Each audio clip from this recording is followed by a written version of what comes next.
जय हिंद। आज बताने जा रहे हैं क्लास 9 का एक्सरसाइज पार्ट 1 केमिस्ट्री। पाठ का नाम कुछ है हमारे आसपास के पदार्थ। इसका बाष्पन का परिभाषा हम पिछले वाला वीडियो में बता दिए थे। अब बताते हैं कि बाष्पन को प्रभावित के मतलब समझती है। जैसे कि अगर हम कोई चीज ले आए लकड़ी, अब इसमें हम आग लगा देंगे तो लकड़ी की कुछ प्रभावित तो जरूर करेगा। पहले तो जला देगा, फिर इसको पानी बना देगा, फिर धुआं बना के ऊपर फेंक देगा। तो प्रभावित हुआ ना, मतलब उसको कुछ कारण उसमें घटित हो जाता है। तो लिखो बाष्पन को प्रभावित करने वाले कारण लिखे। बाष्पन को प्रभावित करने वाले कारण को लिखे।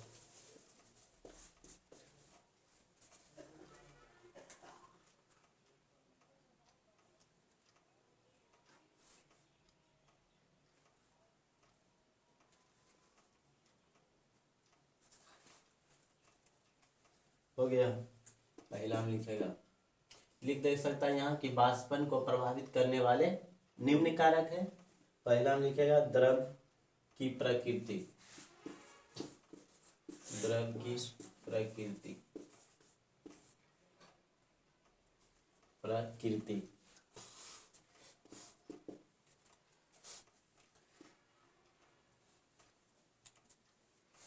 दूसरा हम लिखेगा द्रव का ताप।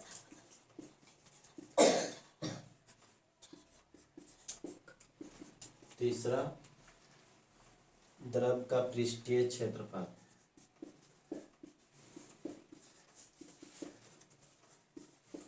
पृष्ठीय क्षेत्रफल। वायु का वेग चौथा नंबर में। वायु का वेग पांचवा नंबर नहीं दिया है, चारे बार। हाँ, पांचवा नंबर में आर्द्रता। पांचवा नंबर में आर्द्रता।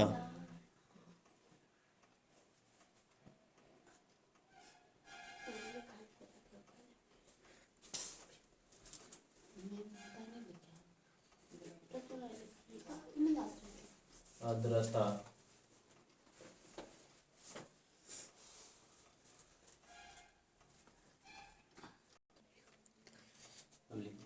पहले लिख देते हैं, उसके बाद समझा देंगे। ठीक है। द्रव की प्रकृति। द्रव का क्वथनांक जितना कम रहता है उसका बाष्पन उतना ही तेजी से होता है। द्रव का क्वथनांक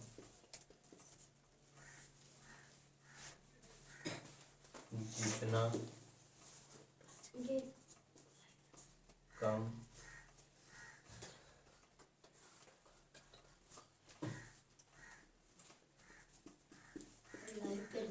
रहता है बाष्पन तेजी से होती है। तेजी से होती।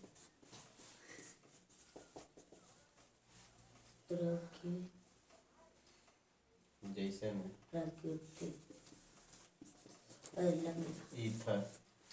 ईथर का क्वथनांक होता है 34 डिग्री सेल्सियस और जल का क्वथनांक 100 डिग्री सेल्सियस। दूसरा नंबर है द्रव का ताप। द्रव का ताप जितना अधिक होगा उतना ही तीव्र से बाष्पन होगा। द्रव का ताप जितना अधिक होगा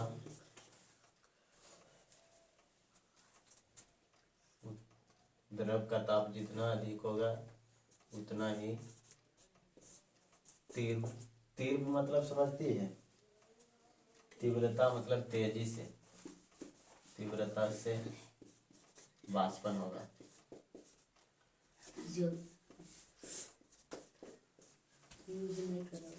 तीसरा का द्रव की सतह का क्षेत्रफल जितना अधिक रहेगा वाष्पन उतना ही तेजी से होगा।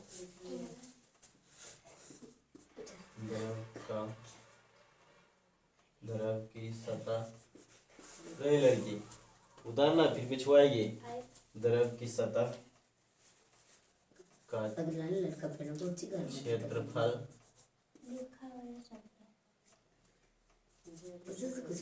जितना अधिक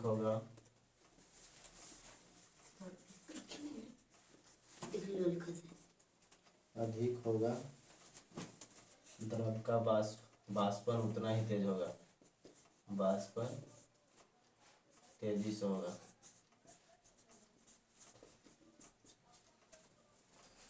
वायु का वेग अधिक रहने पर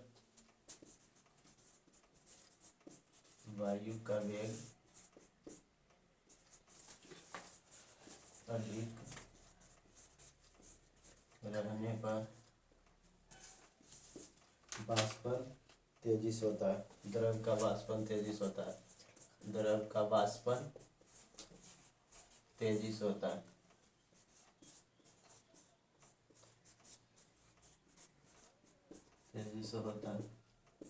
आर्द्रता वाष्पन के वेग पर वायुमंडल की आर्द्रता काफी प्रभाव पड़ता है।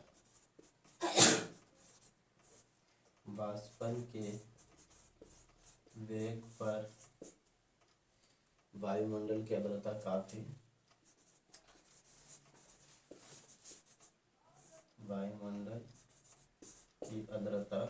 प्रभाव पड़ता है। मंडल की आर्द्रता पर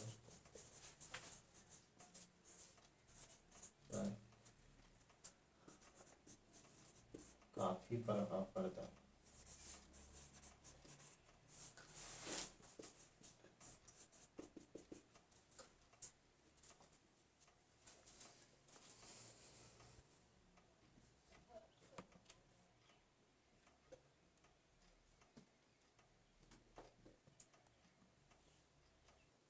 देखो पहले समझाते हैं कि वाष्पन को प्रभावित करने वाले कारक को लिखे। तो वाष्पन को प्रभावित करने वाला निम्न कारक है। पहला क्या, द्रव की प्रकृति। अब बताओ, जैसे कि दो गो हम ले लिए बर्तन, ठीक है। एगो में 34 डिग्री सेल्सियस ठंडा, एगो 100 डिग्री सेल्सियस ठंडा, ठीक है। तो जब भी हम आग लगाएंगे दोनों में ताप समान देंगे। तो बताओ पहले वाष्पन कौन होगा? ई वाला मतलब पहले गर्म होगा कि ई वाला?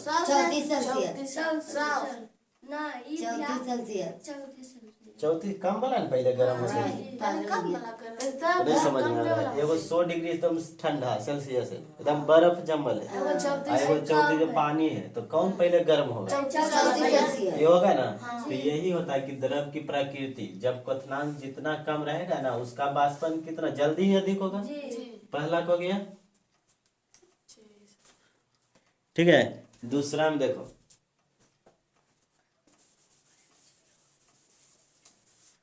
दूसरा में क्या है? द्रव का ताप, मतलब जैसे कि दो बर्तन लिए, इसमें भी पानी द्रव डाले, ठीक है, इसमें भी। तो द्रव का ताप अगर हम जितना जल्दी जितना अधिक कस के आग देंगे, जितना गर्म हीट देंगे, वाष्पन तो उतना ही अधिक होगा। ये थोड़े है कि कम में देंगे तो कम देंगे तो कम नहीं जल्दी। लेकिन द्रव का ताप कि जितना हम द्रव में जितना तेज आग लगाएंगे उतना जल्दी ही वाष्पन के मतलब समझती है ना, टाइप की। दूसरा है, तीसरा है कि द्रव का पृष्ठीय क्षेत्रफल। अब बताओ, अब ये बोले आए गिलास इतनी को, इसमें हम पानी इतना भर दिए, ठीक है। ये बोले आए गिलास, ये बोले आए कथौती समझती है ना, घर में रहता। यह जितना पानी इसमें डालेंगे, इसमें भी आग लगाएंगे, इसमें भी आग देंगे। तो बताओ कि कौन सबसे जब पहले बात खटौती वाला ना भैया, कौन होगा? खटौती वाला। तो देखो जितना भी ज्यादा चौला करेगी ना पानी को, वो जितना जल्दी गर्म होगा। खटौती वाला तो कहते हो इसका पृष्ठीय क्षेत्रफल चौपट नहीं छितरा जाएगा। अभी बताओ ये इतनी को है, इतना बड़ा ही गर्म करना। पहले गिलास गर्म होगा, तो इससे पहले छितराल का नहीं गर्म होगा। तो नहीं, ये औसे धिके में तो बहुत देरी होगा। दोनों के गर्म करना है, ठीक है। उसका बाद पानी डालना, तब देखना कौन पहले गर्म हो जाता है। तो जिसका जितना ज्यादा पानी छितरा मतलब पृष्ठीय क्षेत्रफल होता है ना, कि जिसे कोई छोटा बर्तन इतना आए कोई पूरा तो फैल रहता है, जी तो कौन पहले गर्म होगा? इसका ना। कठौती वाला। अब बताओ वायु का वेग, अब जैसे बाष्पन है हो गया, ठीक है। अब उसमें हम अगर अधिक हवा चलेगा तो वो जल्दी सूखेगा कि कम सूखेगा? जल्दी जैसे बाष्पन होल है, जी तो बाष्पन होल है, अब उसका धीरे हवा चलेगा तो अधिक देरी तक रहेगा, और ये तेज हवा मारेगा तो क्या जल्दी खत्म हो जाएगा ना? जी। तो वही हुआ कि वायु का वेग। वेग। आई आर्द्रता, आर्द्रता क्या है ये देखो, कि बाष्पन पर हवा की अधिक प्रभाव पड़ता है, कि जितना अधिक से हवा चलेगा ना, बाष्पन उतना ही अधिक से खत्म हो जाएगा, खत्म। ठीक है। काफी प्रभाव पड़ता है। हम जी लिखे तेरा प्रॉब्लम। चुप रहो, अल्लाह नहीं। आर्द्रता किसे कहते हैं? वायु में उपस्थित जल वाष्प की मात्रा को आर्द्रता आर्द्रता कहलाती है। जैसे भींगा हुआ कपड़ा कभी कभी देखती है बाहर छोड़ देते हैं जी। शीत में, तो ओरा पर शीत ऐसे झाड़ती तो कितना पानी की तरह कसता, जी जी वही आर्द्रता हुआ, ठीक है। मिट्टी की सुराही में रखी जल ठंडी क्यों होती है? आंसर देखेंगे। मिट्टी की सुराही में अनेक छोटे छोटे छिद्र होते हैं, अनेक छोटे छोटे छिद्र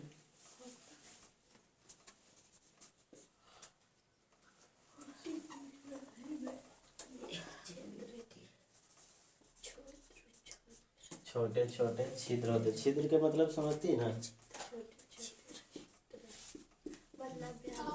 होते हैं जिनसे जिनसे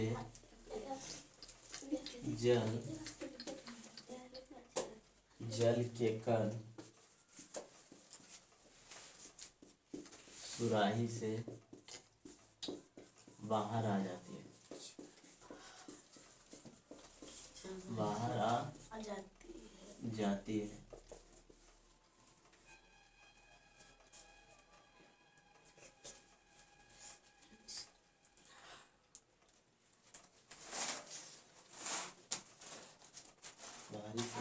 बाहर आ चल जाए।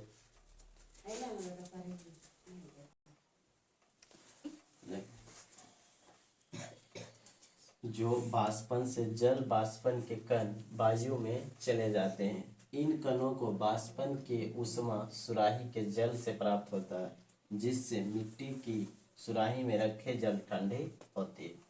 मिट्टी की सुराही में रखी जल ठंडी क्यों हो जाती है? तो मिट्टी की सुराही में अनेक छोटे छोटे छिद्र होते हैं जिनसे जल के कण सुराही से बाहर आ जाती है, और जो बाष्पन से जल बाष्पन के कण वायु में चले जाते हैं, इन कणों को बाष्पन के ऊष्मा सुराही के जल से प्राप्त होता है, जिससे मिट्टी की सुराही में रखे जल ठंडी होती है। देखो तो ये पहला पानी पहला में जल डाल दिए। अब देखो इसका जब ऊपर से ढक देंगे ना तो अंदर से गर्मी अति होगा, तो इससे इसका जल क्या होगा? पसीज के बाहर निकल जाएगा। जब बाहर से हवा मारेगी तो ठंडा होबे न करेगा। जी।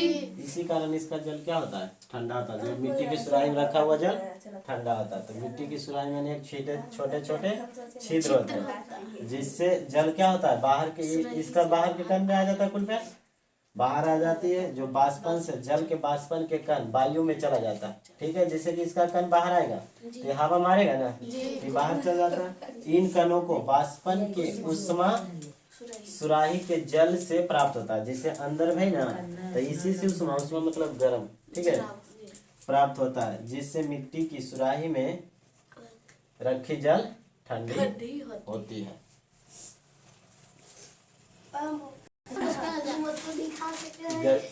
लड़का रे, गर्मी के दिन में सूती वस्त्र क्यों पहनना पसंद करते हैं? तो गर्मी के दिन में हमारे शरीर से पसीना काफी मात्रा में निकलता है। जो पसीना हमारे शरीर से ऊष्मा प्राप्त कर बाष्पित हो जाता है, इससे हमें ठंडक का महसूस होता है। इसीलिए गर्मी के दिन में सूती वस्त्र पहनते हैं, पहनना पसंद वस्त्र करता है। पहनते हैं। जैसे सुनो, एक आदमी है, ठीक है ना, अब आदमी है, अब देखता है गर्मी के दिन में पसीना एक है ना, तो हमारे शरीर देखता है गर्म रहता है कि ठंडा, आदमी जहाँ भी देखेगा तो गर्म रहता है ना। तो वो जब ठंडा पानी है वो हो गया, अब ठंडा गर्म दोनों मिलाएंगे तो बाष्पित होता है ना। उसी कारण बाष्पित होने के कारण ना हमारे शरीर में क्या होता है, ठंडक महसूस होता है। तब गर्मी के दिन में देखेगा जितना कि अधिकतर लोग कि सूती वस्त्र पहनना पसंद करते हैं। क्वथन या क्वथनांक किसे कहते हैं? जिस ताप पर द्रव उबलना शुरू करता है उस ताप को द्रव का क्वथनांक कहते हैं। यह प्रक्रिया का क्वथन या उबलना कहलाता है। जैसे देखो, कोई एगो बर्तन है, ठीक है, इसमें हम पानी डाल दिए, अब पानी डाल के नीचे से हम आग लगा दिए। अब जितना जैसे आग गर्म होगा तो उबलना शुरू करेगा ना, तो जिस प्रक्रिया में उबलना शुरू कर देगा उसी को हम क्या कहेंगे, क्वथनांक।